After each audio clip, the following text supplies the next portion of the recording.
Leshrac is easily the best hero to play right now, and all you really need is Blink Dagger and to cast his Diabolic Edict.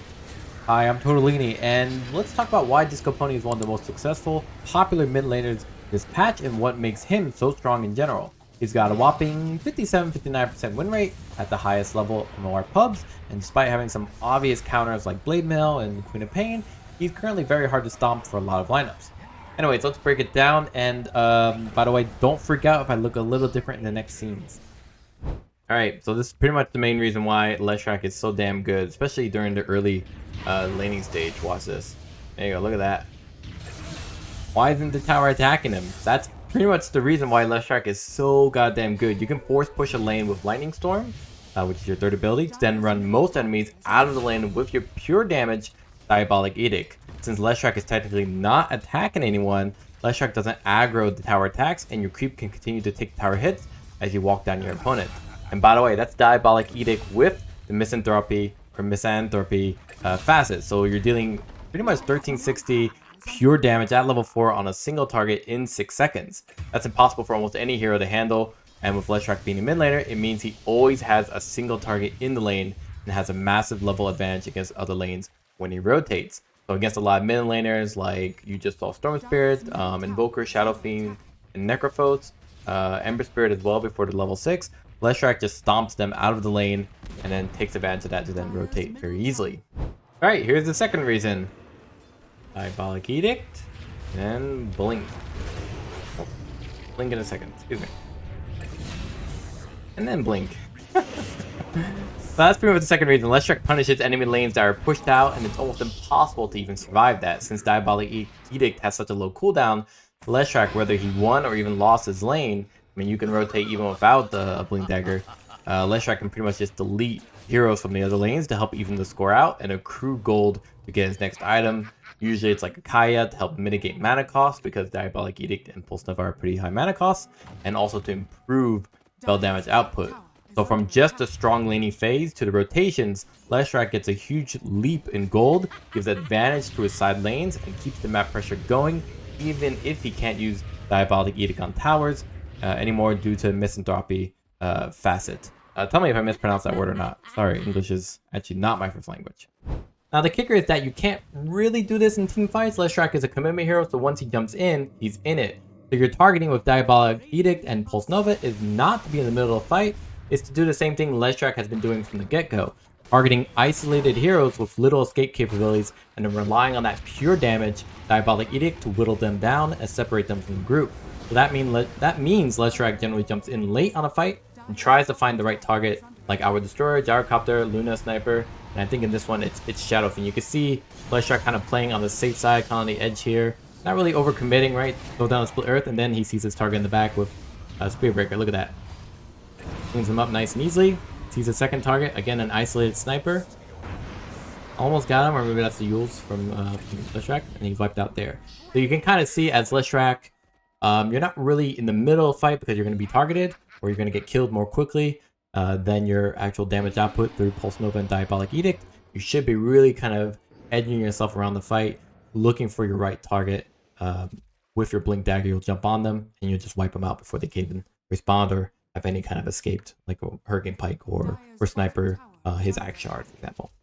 Right, so this was basically always why Leshrac was strong, but especially now, his counters were also nerfed, especially in 7.39d, so they're picked a bit less than before, or just have less impact overall. Like heroes like Queen of Pain and Dawnbreaker, those have both been nerfed recently, as well as Leshrac's counter Blade Mail, right?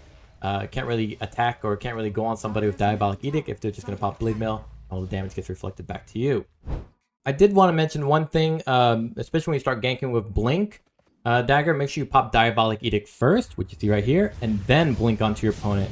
If you blink and then Diabolic Edict, you give time for your opponent to either escape, to maybe stun you, interrupt, or anything in between. So really, it's just more logical to pop Diabolic Edict and then make sure you blink right after.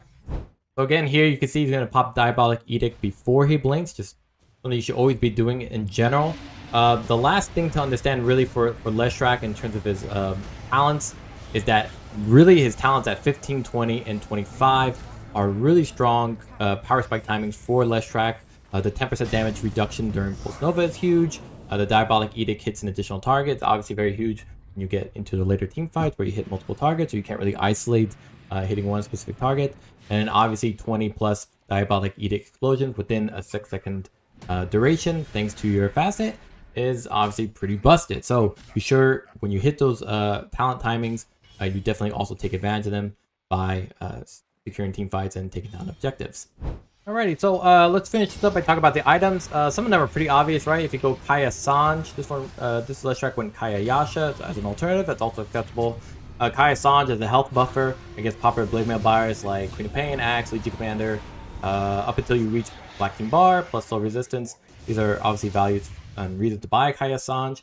Obviously, you buy Kaya to help you kind of mitigate the cost of using your Diabolic Edict.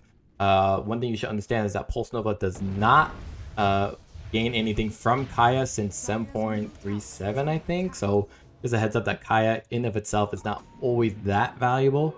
One last thing is Lifesteal and Spell Lifesteal don't work on pure damage anymore. So some of you might be thinking about Bloodstone. Doesn't really work with Diabolic Edict, but does work with your other abilities. So just a heads up on that. Black King Bar is a no-brainer, as you obviously have figured out. Yule's obviously also good too for the extra movement, mana regeneration, and obviously Dispel.